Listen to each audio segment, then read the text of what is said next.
শরীর ছাড়া সেই জায়গা থেকেই আওয়াজ আসতেছে, আল্লাহর কসম নবীর দুশ্মন, তোকে না মারা পর্যন্ত আমি দুনিয়া থেকে বিদায় নিব না।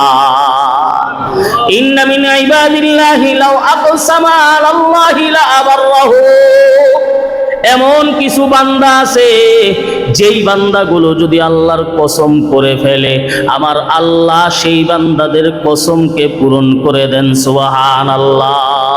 खुदी को कर बुलंद इतना कि हर तकदीर से पहले खुदा खुद बंदे से पूछे बता तेरा रज़ा क्या है।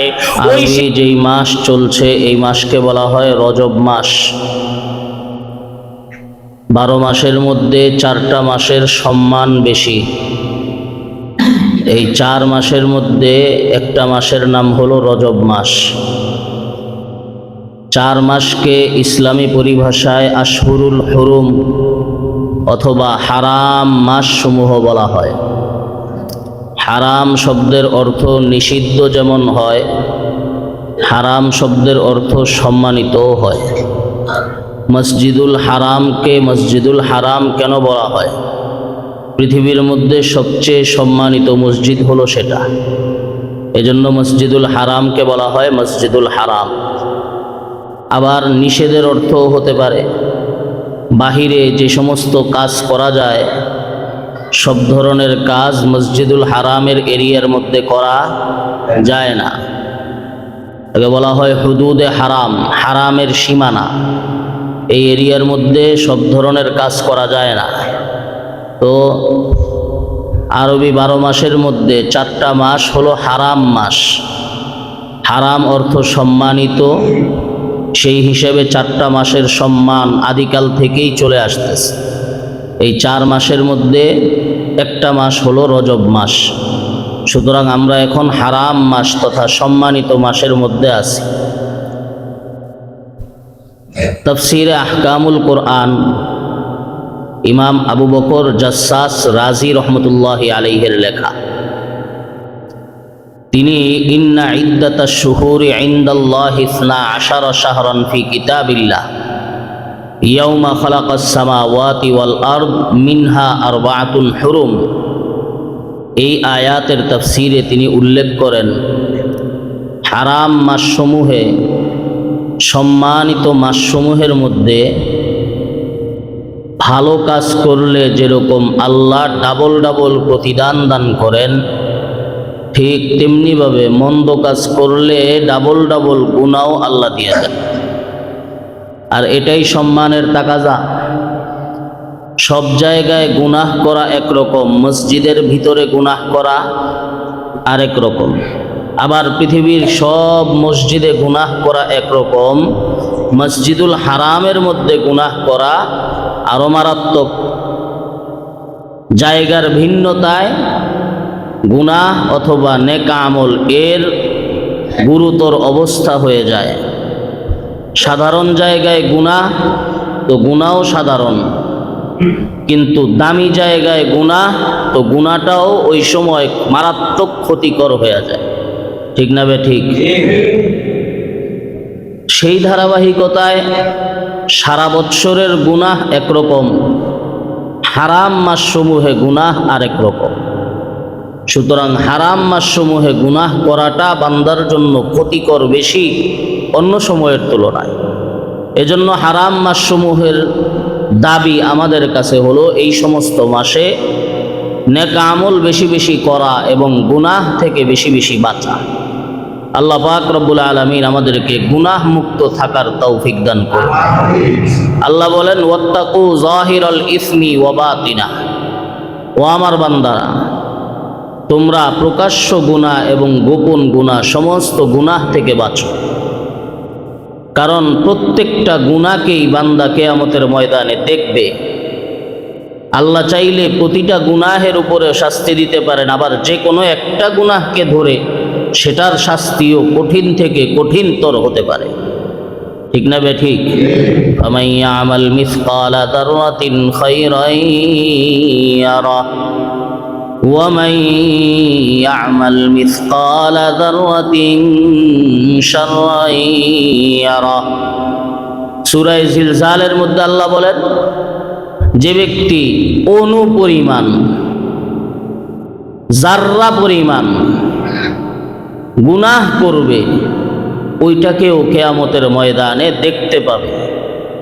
আর যে ব্যক্তি জাররা পরিমাণ নেক আমল করবে, ওটাকেও কিয়ামতের ময়দানে সে দেখতে পারবে। সব কিছু মাপার ক্ষমতা আছে যার, তিনি কে? দুনিয়ার পাল্লা সমূহ দিয়ে সব কিছুকে, সব জিনিস দিয়ে মাপা যায় না। যেমন চাল ডাল অন্যান্য জিনিসসমূহ যেই পাল্লা দিয়ে মাপা হয়, স্বর্ণরূপা কিন্তু সেই পাল্লা দিয়ে মাপা যায় না। স্বর্ণরূপা মাপার জন্য আলাদা জিনিস লাগে। আবার দুনিয়ার একটা নিয়ম আছে, ক্ষুদ্র থেকে ক্ষুদ্রতর জিনিস পাল্লার রাডারের মধ্যে আসে না। একেবারে ছোট জিনিস পাল্লায় এটার কোনো ওজন করতে পারে না। কিন্তু আল্লাহ বলেন মিসকালা যাররা, যাররা পরিমাণ নেক আমলও যদি হয়, আমি আল্লাহর সেটা মাপার ক্ষমতাও আছে। ওয়ানাদাউল মাওয়াজিনাল কিসত লিয়াউমিল কিয়ামাহ, ইনসাফের পাল্লা আমি দাঁড় করাবো কিয়ামতের দিন। ওয়ানাদাউল মাওয়াজিনাল কিসত লিয়াউমিল কিয়ামাহ ফালা তুযলামু নাফসুন শাইআ, কোনো বান্দার উপরে কোনো রকম জুলুম করা হবে না। যে যা করেছে, মান ইয়ামাল সুআন ইউজযা বিহি, যে ব্যক্তি কোনো মন্দ কাজ করবে, ঠিক সেই প্রতিদান আমি আল্লাহ তাকে দান করব। হ্যাঁ, নেক আমলকারীদের বেলায় আমার আচরণ ভিন্ন, গুনাহগারদের বেলায় আমি আল্লাহর আচরণ ভিন্ন। নেক আমলকারীদেরকে আমি ডাবল, দ্বিগুণ, 3 গুণ, 10 গুণ পর্যন্ত বেশি দান করে দিব। কিন্তু বান্দা গুনাহ যতটুকু করবে, আমি আল্লাহ ততটুকু শাস্তি গুনার দিব। কারণ আমি আল্লাহ আমার বান্দাদের উপর জুলুম করি না। ওয়ামা রাব্বুকা বিযাল্লামিল লিল আবিদ, বান্দাদের উপরে আল্লাহ জুলুম করেন না। সুতরাং লিল্লাযীনা আহসানুল হুসনা ওয়া জিয়াদা, যারা ভালো কাজ করবে আমি আল্লাহ তাদেরকে নেক আমলের প্রতিদান দিব এবং আরো বেশি বাড়ায়া দিব। সুবহানাল্লাহ। মান জাআ বিল হাসানাতি ফালাহু আশরু আমসালিহা ওয়া মান জাআ বিস সাইয়্যাতি ফালা ইউজজা ইল্লা মিথলাহা। আল্লাহর ভাষা দেখেন, মান জাআ বিল হাসানা ফালাহু আশরু আমসালিহা, কোন বান্দা যদি কোনো নেক আমল করে, আমার আল্লাহ বলেন আমি ওই বান্দাকে 10 গুণ বেশি সওয়াব দান করে দিব। কারণ আল্লাহর একটা গুণ আছে, সেই নামটা হলো শাকুর। শাকুর শব্দের অর্থ হলো মূল্যায়নকারী। আমার আল্লাহ অনেক মূল্যায়নকারী। বান্দার সামান্য চেষ্টা অঢেল নেয়ামত বিনিময়ে আল্লাহ দান করে দেন। সুবহানাল্লাহ। এই যে শীতের রাত্র, ফজরের সময় বান্দা ঘুম থেকে ওঠার পরে ঠান্ডা পানি দিয়ে বান্দা ওযু করে মসজিদের দিকে বান্দা রওনা দেয়। সামান্য সময় বান্দার কষ্ট হয়।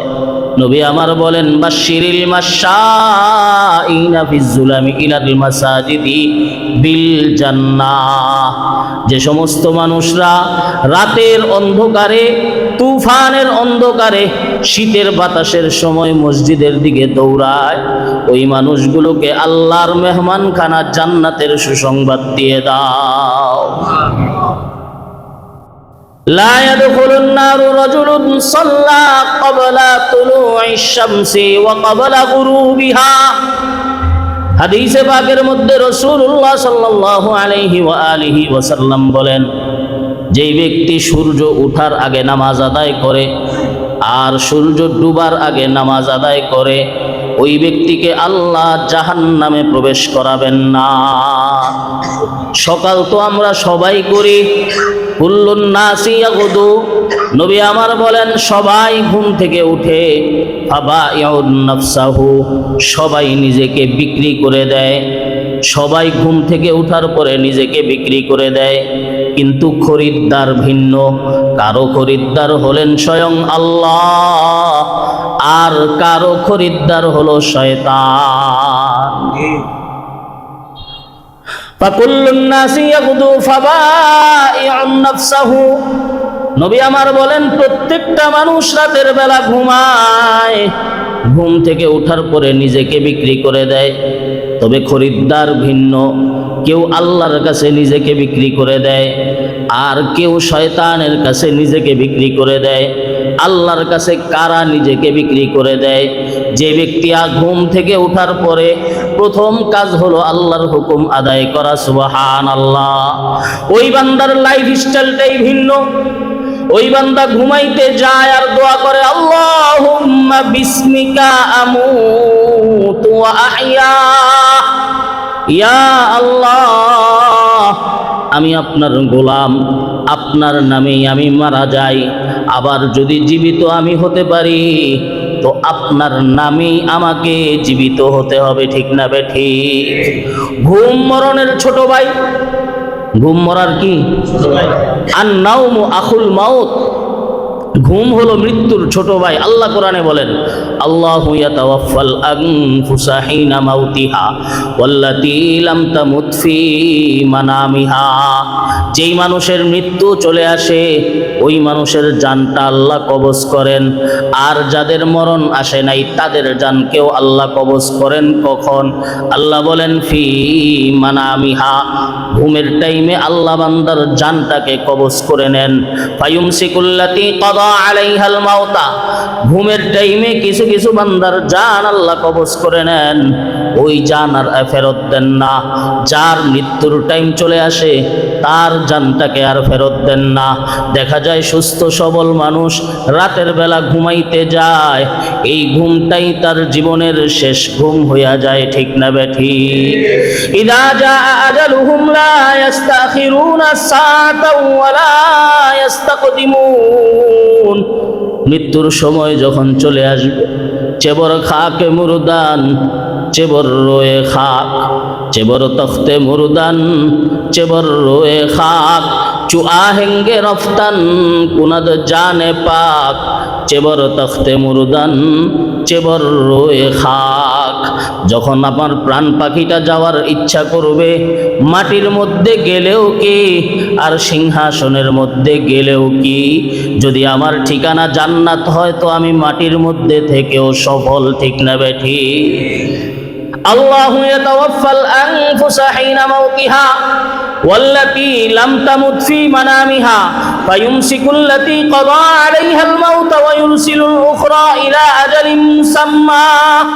যেই বান্দার মরণের সময় চলে আসে ওই বান্দার জানটাকে আল্লাহ নিজের কাছে রেখে দেন। বান্দা তো বলতেও পারে না, বান্দা তো 1 মিনিট আগেও চিন্তা করে নাই, হায় রে এই ঘুমটাই আমার জীবনের শেষ ঘুম হয়ে যাবে। ঘুমানোর থেকে উঠার পরে যখন বান্দার জান আর ফেরত আসে না, তখন ডানে বামে সবাই বান্দাকে ডাকতে থাকে, কিন্তু বান্দার জবাব দেওয়ার মতো কোনো ক্ষমতা থাকে না, ঠিক না বেঠিক? কারণ বান্দা তো এই জায়গায় নাই, বান্দা এই জায়গায় নাই। এটা তো বডি, এটা তো শরীর, এটার নাম তো আসল মানুষ না। এটার নাম যদি আসল মানুষ হইতো তো মারা যাওয়ার পরে তো এটা বহাল থাকতো। মারা যাওয়ার পরে শরীর বহাল থাকে না শেষ হয়ে যায়? তাহলে বোঝা গেল এটার নাম আসল মানুষ না, এটা একটা খাঁচা। এটার ভিতরে আসল মানুষটা লুকায়িত আছে।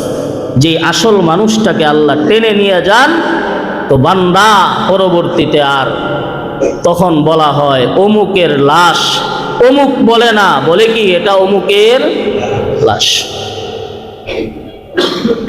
আরবিতে একটা নিয়ম আছে, একটা জিনিসের দিকে যদি আরেকটা জিনিসকে সম্পৃক্ত করা হয় তো একটা আরেকটার বিপরীত জিনিসকে সম্পৃক্ত করা হয়।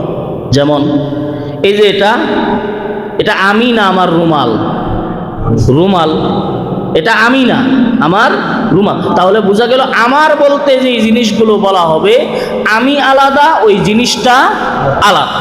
আমার টুপি মানে টুপি আলাদা, আমি আলাদা। আমার চশমা মানে চশমা আলাদা, আমি আলাদা। তাহলে আমার, তার, তোমার, অমুকের, এইভাবে বলতে যত জিনিস বলা হয়, এই সবগুলো জিনিস আলাদা, ওই ব্যক্তিটা আলাদা। এই নিয়ম অনুযায়ী এবার আসেন, একজন মানুষ মৃত্যুবরণ করার পরে কেউ বলবে এটা ইমামের লাশ, এই কথা বলবে। কেউ বলবে এটা ইমাম সাহেব, হ্যাঁ, কেউ বলবে? বলবে না, বলবে ইমামের লাশ। তাহলে এই নিয়ম অনুযায়ী আমার টুপি, আমার জামা, আমার কাপড়, এগুলো বলতে গেলে যেমন আমি আলাদা আর কাপড় আলাদা, ঠিক তেমনি ভাবে লাশটাও আলাদা, আমি বান্দাও আলাদা। লাশটাও আলাদা, আমি বান্দাও কি? আমি আসল হলো আমি রূহ, আসল জিনিসটা হলো কি? ওয়ায়াসআলুনাকা আনির রূহ কুলির রূহু মিন আমরি রাব্বি ওয়া মা উতিতুম মিনাল ইলমি ইল্লা কালিলা। ও বান্দা, তুমি হলো আসল রূহ, একে নফস, একে রূহ, একে দিল। ওয়ালে দর হরফে হর এক হস্তে মুশকিল, সিফাতে নফস হামা শাহওয়াত গুজিদান, সিফাতে দিল হামা তাআত বেকারদান। আসল মানুষ হলো রূহ। রূহ এই শরীরের মধ্যে যতদিন আছে ততদিন পর্যন্ত এই শরীরের দাম আছে। যেই মুহূর্ত থেকে এই শরীরের মধ্যে রূহ নাই, ওই মুহূর্ত থেকে মানুষের কোনো দাম নাই। একটা মাছি বললেও, ওই মাছি বসলেও, ওই মাছিটা দূর করার ক্ষমতা তখন বান্দার থাকে না। ওই বান্দাকে তখন আঘাত করলেও ওই বান্দার জবাব দেওয়ার মতো কোনো ক্ষমতা রাখে না। হ্যাঁ, কিছু কিছু বান্দা এমন আছে, আল্লাহু আকবার, এটা আল্লাহ পাক রব্বুল আলামিন অলৌকিকভাবে দেখায়া দেন। কিছু কিছু বান্দা মরার পরেও কথা বলে, মরার পরেও হাত নাড়াচাড়া করে, মরার পরেও শত্রুর বিরুদ্ধে যুদ্ধ করে। সুবহানাল্লাহ। শাহ ইসমাইল শহীদ রহমতুল্লাহি আলাইহি বহুত বড় বুজুর্গ, বহুত বড় আল্লাহওয়ালা। হিন্দুস্তানের মধ্যে ইংরেজদের বিরুদ্ধে জিহাদের মধ্যে যারা এক নম্বরে ছিল, এই পুরা হিন্দুস্তান এক সময় ইংরেজরা শাসন করেছে। এই ইংরেজদেরকে ঝাড়ু পেটা করে বিদায় করেছে মুসলমানরা। সুবহানাল্লাহ। আজ এই হিন্দুস্তান মুসলমানদের অবদান, মুসলমানদের অবদান। মুসলমানরা জিহাদের মতাদর্শ নিয়ে ইন্ডিয়ার, হিন্দুস্তানের ইংরেজদের বিরুদ্ধে জিহাদ করেছে। শাহ আব্দুল আজিজ মুহাদ্দিসে দেহলভী রহমতুল্লাহি আলাইহি, শাহ ওলিউল্লাহ মুহাদ্দিসে দেহলভী রহমতুল্লাহি আলাইহির সন্তান।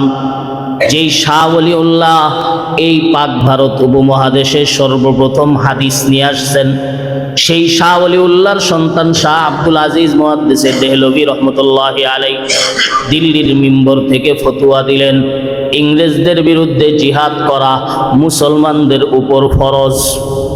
কি ফতোয়া দিলেন?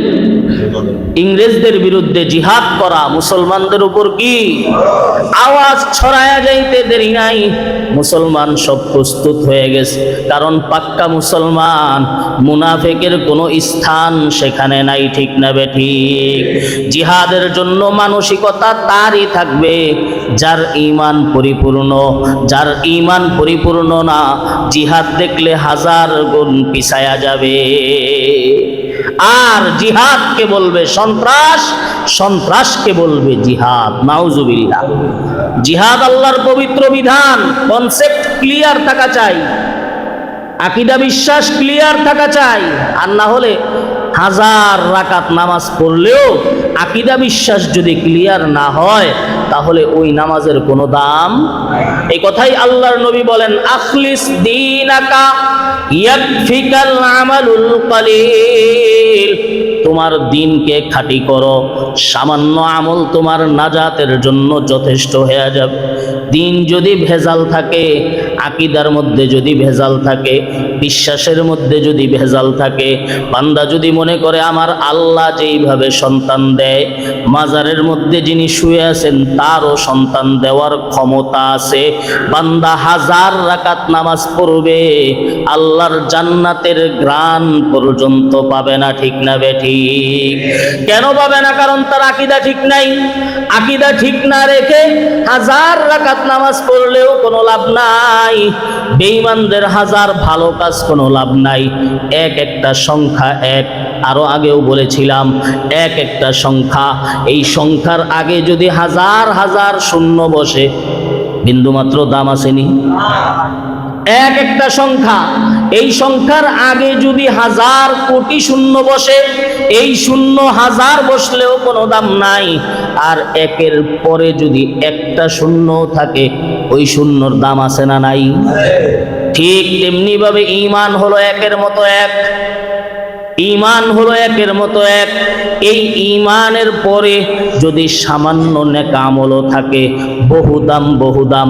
কিন্তু এই ঈমান ছাড়া 1000 নেক আমল, ভালো আমল থাকবে, আল্লাহর কাছে এই ভালো আমলগুলোর কোনো দাম নাই। জিহাদের ব্যাপারে ক্লিয়ার থাকা চাই।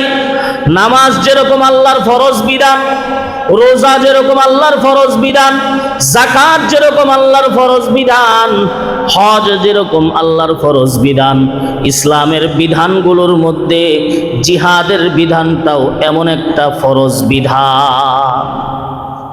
ক্লিয়ার রাখেন এই সমস্ত কথা। আপনার বিশ্বাস যদি ঠিক না থাকে তো 1000 ভালো আমল করবেন, লক্ষ কোটি কোটি টাকা মসজিদ মাদ্রাসায় দান করবেন, জিরো। কারণ আপনার বালতি ফুটা। আপনার বালতি কি ফুটা? বালতির মধ্যে সারা দিন পানি ভরলেও কোনো লাভ হবে?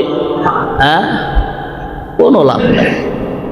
জেলে মাছ ধরতে গেছে, যেই পাত্রের মধ্যে মাছ রাখে ওইটার নিচে দিয়া ফুটা। সকাল থেকে নিয়ে সন্ধ্যা পর্যন্ত মাছ ধরে, সন্ধ্যাবেলা এটা উঠায়া দেখে এটার মধ্যে কিছুই নাই। আমার আপনার ঈমানের এরকম ফুটা বালতি অবস্থা যেন না থাকে। আমার আপনার ঈমানের এরকম ফুটা বালতি অবস্থা যেন না থাকে। সাবধান। দ্বীনের প্রত্যেকটা বিধানকে সম্মান করা একজন মুসলমানের দায়িত্ব এবং কর্তব্য। প্রত্যেকটা বিধান, কারণ বিধান কার? আল্লাহর বিধান। বিধান কোনো হুজুরদের বানানো না, বিধান কোনো মোল্লাদের বানানো না। বিধানদাতা দুইজন, একজন আমার আল্লাহ, একজন আল্লাহর রসুল। আল্লাহর রসুল আল্লাহর হুকুম ছাড়া কিছুই বলেন না। সুতরাং বলা যায় যে ব্যক্তি রসুলকে মানলো সে মূলত আল্লাহকেই মানল। এই কথা কোরআনের কথা, মাইয়ুতির রাসূলা ফাকাদ আতা আল্লাহ। যে ব্যক্তি রসুলের অনুসরণ করলো সে মূলত আল্লাহকেই মানল। আল্লাহ আমাদের সবাইকে বুঝার তৌফিক দান করুন। বর্তমান সময় একটা ফেরকা বের হয়েছে যারা বলে কোরআন আমাদের জন্য যথেষ্ট, হাদিস মানার দরকার। কারণ এই মুনাফিকরা ভালোভাবেই জানে যে হাদিস মানলে পর্দা করা লাগবে, হাদিস মানলে জিহাদের বিধান মানা লাগবে, হাদিস মানলে আমার ধর্ম পালন করতে কষ্ট হবে। এজন্য বলে শুধু কোরআন। আল্লাহর নবী আজ থেকে 1400 বছর আগেই এই কথা সতর্ক করে দিয়েছেন। আল্লাহর নবী বলেন, শোনো, এমন একটা সময় আসবে, ব্যক্তি চেয়ারের মধ্যে, আসনের মধ্যে হেলান দেওয়া অবস্থায় থাকবে, একজন এসে বলবে অমুক হাদিসের মধ্যে এই জিনিসটা পাইলাম, তখন ওই ব্যক্তি বলবে ইয়াকফিনা কিতাবুল্লাহ, আল্লাহর কিতাবই আমার জন্য যথেষ্ট। নবী আমার বলেন, সাবধান এই মানুষগুলো থেকে। এরা না হাদিস মানে না কোরআন মানে, মূলত তারা দ্বীনের কোনো কিছুই মানে না। ঠিক না বে ঠিক? কারণ কোরআনে রসুলের অনুসরণের কথা বলা আছে না নাই? তো রসুলের কথা, রসুলের কাজ, রসুলের কর্ম, রসুলের সমর্থন, এগুলোর নামই তো হাদিস। সুতরাং যে ব্যক্তি হাদিস মানলো না সে মূলত কোরআনকেই মানলো না। যে ব্যক্তি হাদিস মানলো না সে দ্বীন মানলো না। যে ব্যক্তি হাদিস মানলো না সে আল্লাহ মানলো না। সে এই ধর্মের বাহিরের একজন ব্যক্তি, ধর্মের মধ্যে তার কোনো স্থান নাই। আল্লাহ আমাদের সবাইকে বুঝার তৌফিক দান করুন। হযরত শাহ আব্দুল আজিজ মুহাদ্দিস দেহলভী রাহমাতুল্লাহি আলাইহি ফতোয়া দিলেন, ইংরেজদের বিরুদ্ধে জিহাদ করা মুসলমানদের উপর ফরজ। সবাই তখন ইংরেজদের বিরুদ্ধে জিহাদে লেগে যায়। এমন একটা যুদ্ধের সময় ইংরেজদের পক্ষ অবলম্বনকারী এক শিখ, ইংরেজদের পক্ষ অবলম্বনকারী এক শিখ শাহ ইসমাইল শহীদ রহমতুল্লাহি আলাইহি যুদ্ধ করতেছেন জিহাদের ময়দান। পিছন থেকে এক শিখ গালি দিল আমার আপনার নবী মুহাম্মদুর রাসূলুল্লাহ সাল্লাল্লাহু আলাইহি ওয়াসাল্লাম। শাহ ইসমাইল শহীদ রহমতুল্লাহি আলাইহি তার দিকে ফিরে বললেন, খোদার কসম, তোর গর্দান না কেটে আমি মৃত্যুবরণ করব না। শাহ ইসমাইল শহীদ রহমতুল্লাহি আলাইহি কসম করে বললেন, খোদার কসম, তোর গর্দান না কেটে আমি এই দুনিয়া থেকে মৃত্যুবরণ করব না। শিখ বলে, আমি তাকায় তাকায় দেখব কিভাবে তুমি কসম পূরণ করো। ছলে বলে কলে কৌশলে অন্য জায়গা থেকে এসে শিখ শাহ ইসমাইল শহীদ রহমতুল্লাহি আলাইহির গর্দানটা ফালায়া দেয়। শাহ ইসমাইল শহীদ রহমতুল্লাহি আলাইহির গর্দান একদিকে আর শুধু শরীরটা একদিকে। আল্লাহু আকবার। ইতিহাসের কিতাবের মধ্যে লেখে, শরীর ছাড়া সেই জায়গা থেকে আওয়াজ আসতেছে, আল্লাহর কসম, নবীর দুশমন, তোকে না মারা পর্যন্ত আমি দুনিয়া থেকে বিদায় নিব না। ইন্না মিন ইবাদিল্লাহি লাউ আকসামা আলাল্লাহি লা আবাররাহু। এমন কিছু বান্দা আছে যেই বান্দাগুলো যদি আল্লাহর কসম করে ফেলে, আমার আল্লাহ সেই বান্দাদের কসমকে পূরণ করে দেন। সুবহানাল্লাহ। खुदी को कर बुलंद इतना कि हर तकदीर से पहले खुदा खुद बंदे से पूछे बता तेरा रज़ा क्या है। ওই শিখ যখন ওই কল্লা থেকে এই কথা শুনে, আল্লাহর কসম, তোকে না মারা পর্যন্ত আমি দুনিয়া থেকে যাব না, শিখ এবার দৌড়ায়। ইতিহাসের কিতাবের মধ্যে লেখে, শাহ ইসমাইল শহীদ রহমতুল্লাহি আলাইহির কল্লা ছাড়া শুধু শরীরটা ওই শিখের পিছনে দৌড়ায় দৌড়ায় দৌড়ায়। এক পর্যায়ে শিখকে দুনিয়া থেকে বিদায় করে পরবর্তীতেই শাহ ইসমাইল শাহাদাত বরণ করেন। এমনও কিছু বান্দা আছে মারা যাওয়ার পরেও কথা বলে সুবহানাল্লাহ, কারণ শহীদ তো মারাই যায় না, শহীদ জিন্দা, ঠিক না বেঠিক?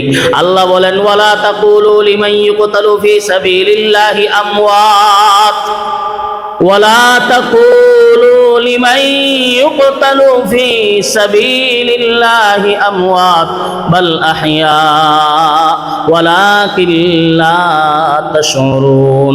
যারা আল্লাহর রাস্তায় শাহাদাত বরণ করে তাদেরকে তোমরা মৃত বলবা না, বরং তারা জিন্দা জিন্দা জিন্দা জান্নাতের মধ্যে ঘুরপাক খেতে থাকে। সুবহানাল্লাহ। জান্নাতে যাওয়ার শর্টকাট রাস্তার নাম হলো শাহাদাত। জান্নাতে যাওয়ার শর্টকাট রাস্তার নাম কি? এজন্যই তো বেঈমানরা আজ পর্যন্ত মুসলমানদের সাথে পারে না। কেন? কারণ মুসলমান বাঁচলে গাজী, মরলে শহীদ। বাঁচলে গাজী, বাঁচলেও লাভ, মরলেও লাভ। বাঁচলেও লাভ, মরলেও লাভ, এটার নাম জীবন। বাঁচলেও লাভ, মরলেও লাভ। এজন্য মুসলমান যুদ্ধের ময়দানে মারা গেলে, নিহত হয়েছে, এই কথা বলে না, বরং বলে সে শাহাদাত বরণ করেছে, শাহাদাত বরণ করেছে। আল্লাহ বলেন, মিনাল মুমিনিনা রিজাল সাদাকু মা আহাদুল্লাহ আলাইহি ফামিনহুম মান কাদা নাহবাহু ওয়া মিনহুম মান ইয়ানতাদির।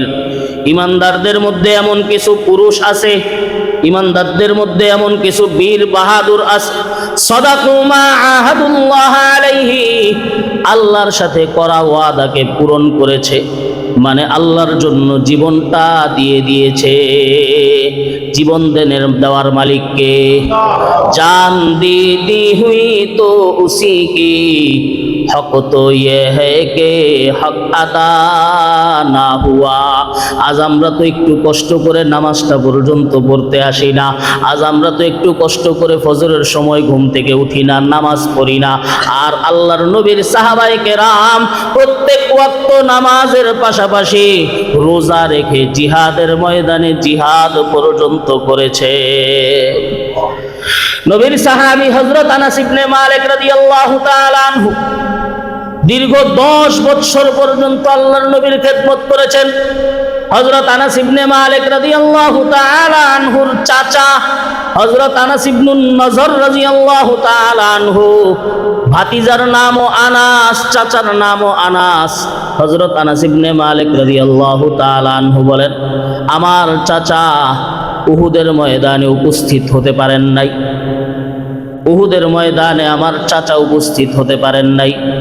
মুসলমানদের কষ্টের কথা শুনে আমার চাচা ওয়াদা করেছেন যে আল্লাহ যদি সামনে কোনো যুদ্ধ দেখা দেয়, আমি আল্লাহকে দেখায়া দিব যা দেখানোর। আমি আল্লাহকে দেখায়া দিব যা দেখানোর। লা উরিয়ান্নাল্লাহা মা উরি, আমি আল্লাহকে দেখায়া দিব যা দেখানোর। ঠিক যখন আরেকটা যুদ্ধ হইল, ওই জিহাদের ময়দানে তিনি শাহাদাত বরণ করলেন। আল্লাহ আয়াত নাজিল করে দিলেন, ফামিনহুম মান কাদা নাহবাহু মিনাল মুমিনিনা রিজাল সাদাকু মা আহাদুল্লাহ আলাইহি। ও আনাস ইবনুন নজর, তুমি আল্লাহর সাথে যেই ওয়াদা করেছো সেই ওয়াদাকে বাস্তবায়ন করেছো, আল্লাহ তোমাকে শাহাদাতের বান্দা হিসেবে কবুল করে নিলেন। এর নাম জীবন। जान दी दी हुई तो उसी की, हक तो ये है कि हक अदा ना हुआ।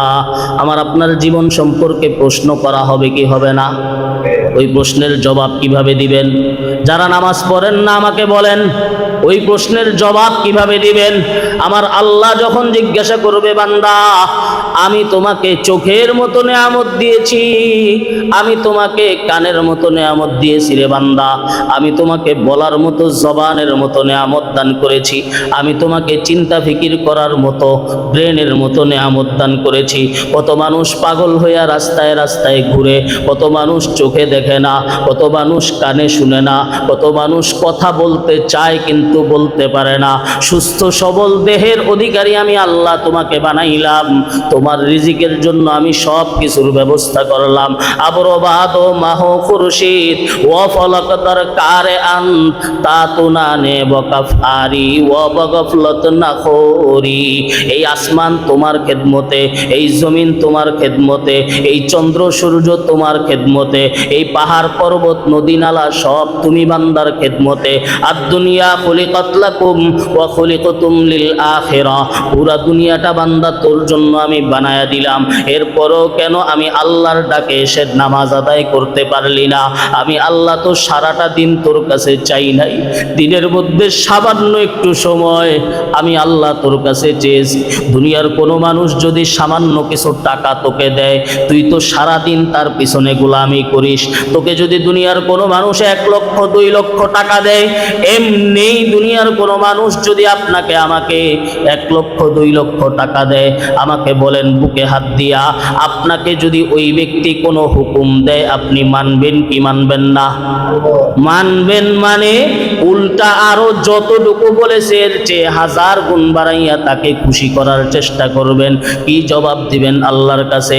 আল্লাহ যে দেখার মতো চোখ দান করলেন, আল্লাহ যে বলার মতো জবান দান করলেন, আল্লাহ যে শোনার মতো কান দান করলেন, আল্লাহ যে আপনাকে এত সুন্দর একটা বডি দান করলেন, নিজের মনের সান্ত্বনার জন্য আত্মীয় স্বজন সহ বহু বহু নেয়ামত দান করলেন। আল্লাহ পাক রব্বুল আলামিনের কতটুকু শুকর আদায় করেছেন। শুধু মুখে আলহামদুলিল্লাহ বললেই শুকরিয়া আদায় হয় না। শুকরিয়া মানে হলো নেয়ামত দাতার নেয়ামতগুলোকে জায়গা মতো ব্যবহার করা, তবেই বান্দা প্রকৃত শুকরগুজার হতে পারে।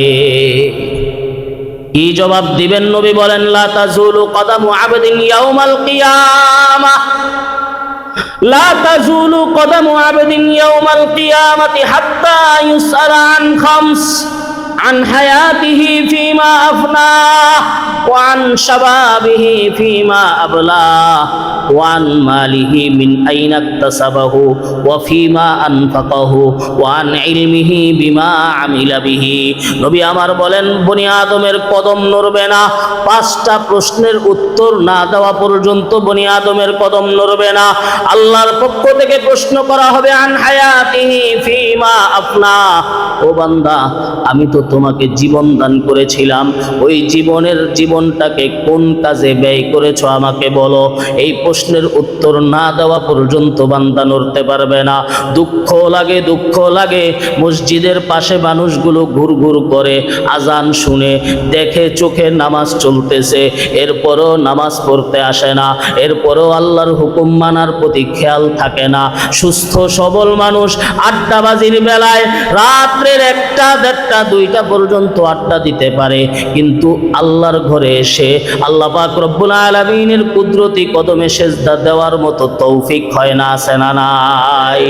হাজার কষ্ট করতে রাজি, আল্লাহর ঘরে এসে আল্লাহকে সেজদা দিতে রাজি হয় না। আসলে কি বলবো, হয়তো এই লোকটার কপাল খারাপ, এই জন্যই মনে হয় আসতে পারে না। কারণ নামাজ পড়া নেক আমল, এই নেক আমল সবার কপালে হয় না, ঠিক না বেঠিক? ওই যে গোলাম একজনকে নিয়ে মুনিব বাজারে গেছে, গোলামের যখন নামাজের সময় হয়ে গেছে, মসজিদ থেকে যখন আজান দিয়েছে, গোলাম মুনিবকে বলে, মুনিব আমাকে মসজিদে যেতে হবে, নামাজ আদায় করতে হবে। মুনিব নামাজ পড়ে না, গোলাম নামাজ পড়ে। এই পার্থক্য করেন যিনি, তিনি কে? আল্লাহর হুকুম না মানার বেলায় 1 নম্বর টাকাওয়ালা যারা তারা, আল্লাহর হুকুম না মানার বেলায় 1 নম্বর পদওয়ালা যারা তারা, আল্লাহর হুকুম না মানার বেলায় 1 নম্বর ক্ষমতাওয়ালা যারা তারা। কোরআনের কথা, ওয়ামা আরসালনা ফি ক্বরিয়াতিন মিন নাযিরিন ইল্লা ক্বালা মুতরাফুহা ইন্না বিমা উরসিলতুম বিহি কাফিরুন। আল্লাহ বলেন, যখনই কোনো নবীকে আমি কোনো জনপদের মধ্যে পাঠিয়েছি, সর্বপ্রথম নবীর বিরোধিতায় 1 নম্বর টাকাওয়ালারা, 1 নম্বর পদওয়ালারা, 1 নম্বর ক্ষমতাওয়ালারা, তারাই সর্বপ্রথম নবীর বিরোধিতা করেছে। টাকার বাহাদুরি, ক্ষমতার বাহাদুরি, পদের বাহাদুরি। হ্যাঁ, আবার টাকাওয়ালাদের মধ্যেও বহু দিনদার ছিল কি ছিল না? টাকাওয়ালার মধ্যেও বহু দিনদার ছিল। তো গোলাম মুনিবকে বলে, মুনিব আমার মসজিদ থেকে আজান চলে আসছে, আমার তো আল্লাহ পাক রব্বুল আলামিনের সামনে হাজিরা দিতে হবে। আপনি আমার দুনিয়ার মালিক, কিন্তু আমার আসল মালিক একজন আছে। ওই মালিকের মোহাব্বত যার দিলের মধ্যে আসে, ওই বান্দা মালিকের হুকুম না মেনে থাকতে পারে না। রিশতায়ে দরগর্দানম আফগন্দা দোস্ত, রিশতায়ে দরগর্দানম আফগন্দা দোস্ত, মি বুরদ হার যাকে খাতির খাহে ওস্ত। আল্লাহর মোহাব্বত ওয়ালা বান্দা যারা, তাদের গলার মধ্যে আল্লাহ পাক রব্বুল আলামিন একটা রশি লাগায়া দেয়। তখন বান্দা মনে মনে আল্লাহর হুকুমের বিরোধী হইতে চাইলেও পারে না, কারণ দয়া করেন যিনি, তিনি কে? গোলাম মুনিবকে ডাক দিয়া বলে, মুনিব আমার মালিক, আমার আসল মালিক যেই আল্লাহ, সেই আল্লাহর পক্ষ থেকে ডাক চলে আসছে, আমাকে যেতে হবে। মুনিব বলে, ঠিক আছে যা, তাড়াতাড়ি নামাজ পড়ে চলে আসবি। কারণ দুনিয়ার মধ্যে আমাদের এমন কিছু মানুষ আছে, সব কাজের বেলায় ধীর স্থিরতা, কিন্তু নামাজের বেলায় তাড়াহুড়া, আছে না নাই? ধর্মীয় কাজের বেলায় তাড়াহুড়া, সব কাজের বেলায় গল্প গুজব, সব কিছুর বেলায় উনি সময় দিতে রাজি। মসজিদের মধ্যে বয়ানে একটু সময় বেশি হয়ে গেলে ওনার মাথা গরম, মসজিদের মধ্যে নামাজ একটু লম্বা হয়ে গেলে মাথা গরম হয়ে যায়, আছে না নাই? ধর্মের বেলায় পিছে, দুনিয়ার বেলায় সামনে। গোলামকে মুনিব বলে, ও গোলাম, মসজিদে যাইবা, নামাজ আদায় করবা, কিন্তু তাড়াতাড়ি নামাজ আদায় করে চলে আসবা। আমি তোমার জন্য বাহিরে ওয়েট করতেছি। মাগরিবের নামাজ গোলাম পড়লো। গোলাম মাগরিবের নামাজের পরে সুন্নতের নিয়ত করে দাঁড়ায়া যায়। সুন্নত পড়ার পরে এবার আওয়াবিনের নিয়ত করে দাঁড়ায়া যায়। 2 রাকাত, 4 রাকাত, 6 রাকাত আওয়াবিন পরে ওদিক দিয়ে মানিব বাহিরে দাঁড়ায়া ওয়েট করতেছে। হঠাৎ করে চিল্লায় আর মানিব ডাক দিয়ে বলে, গোলাম তাড়াতাড়ি মসজিদ থেকে বের হও। গোলাম চিল্লায় বলে, আমি বের হইতে চাই, কিন্তু আমাকে বের হইতে দেয় না। সুবহানাল্লাহ বলেন। গোলাম চিল্লায় বলে আমি বের হইতে চাই, কিন্তু আমাকে বের হইতে দেয় না। মুনিব চিল্লায় বলে কে তোমাকে বের হতে দেয় না? গোলাম বলে যিনি আপনাকে ঢুকতে দেয় না তিনি আমি গোলামকে বের হইতে দেয় না। সুবহানাল্লাহ। সুতরাং নামাজ পড়তে পারার জন্য কপাল লাগে, ঠিক না বেঠিক? আমি আজকে আপনাদের থেকে একটা ওয়াদা নিব, সত্য দিলে আমার সাথে ওয়াদা করবেন। মরতে হবে না সবার? কথা বলেন। মৃত্যুবরণ সবাইকে করতে হবে তো? 3 কাপড় বা 5 কাপড়ের প্যাকেটের মধ্যে ঢুকতে তো হবে, এই খাটিয়ার মধ্যে উঠতে হবে, এই জায়গা আমাকে সামনে নিয়ে নামাজ পড়া হবে, আল্লাহর সামনে যেতে হবে, এই কথার মধ্যে সামান্য সন্দেহ আছে? সুতরাং একটা দাবি আপনাদের কাছে আমি করব, 5টা ওয়াক্ত নামাজ যেখানেই থাকেন জামাতের সাথে আদায় করার আপ্রাণ চেষ্টা করবেন। আল্লাহকে দেখানোর জন্য ওয়াদা করবেন। কারা কারা রাজি আছে? আসরের সময়ই বোঝা যাবে আমাদের ওয়াদা কতটুকু পূরণ। আল্লাহ পাক রব্বুল আলামিন যেন আমাদেরকে, দেখেন নামাজ আছে আল্লাহর সাথে সম্পর্ক আছে, নামাজ নাই আল্লাহর সাথে কোনো সম্পর্ক নাই। বান্দা এক ওয়াক্তের পরে আরেক ওয়াক্ত পরে, আরেক ওয়াক্তের পরে আরেক ওয়াক্ত পরে, বান্দা রাতে এশারের নামাজ পড়েছে, ফজরের নামাজের নিয়ত আছে, রাত্রে ঘুমের মধ্যে মারা যায়, আল্লাহর সাথে সম্পর্ক থাকা অবস্থায় মারা গেছে। আর বান্দা যেই ওয়াক্ত পড়বে না ওই ওয়াক্তে আল্লাহর সাথে তার সম্পর্ক নাই। আর যেই বান্দার আল্লাহর সাথে সম্পর্ক না থাকা অবস্থায় দুনিয়া থেকে বিদায় নেয়, ওই বান্দার ঠিকানা কোথায় হবে আপনারাই চিন্তা করে নেবেন। অতএব নামাজের বেলায় কোনো রকম কম্প্রোমাইজ নাই। কতক্ষণ লাগে নামাজ পড়তে? সামান্য অল্প কিছু সময় নামাজ পড়তে লাগে, অথচ এই নামাজটাই আমাদের জন্য ভারী হয়ে দাঁড়ায়। আল্লাহ পাক রব্বুল আলামিন আমাদের সবাইকে নামাজি দিনদার হিসেবে কবুল করে নিন। আজকে 2025 সালের জানুয়ারি মাসের শুরুর দিকে আপনার থেকে ওয়াদা নিলাম, যারা এই ওয়াদা আল্লাহর সাথে করেছেন তারা ওয়াদা পূরণের চেষ্টা করবেন তো ইনশাআল্লাহ। আল্লাহ আমাদের সবাইকে বুঝার আমল করার তৌফিক দান করুন, আমিন। ওয়া আখিরু দাওয়ানা আলহামদুলিল্লাহি রাব্বিল আলামিন। যারা সুন্নাত করেনি তারা সুন্নাত করেন।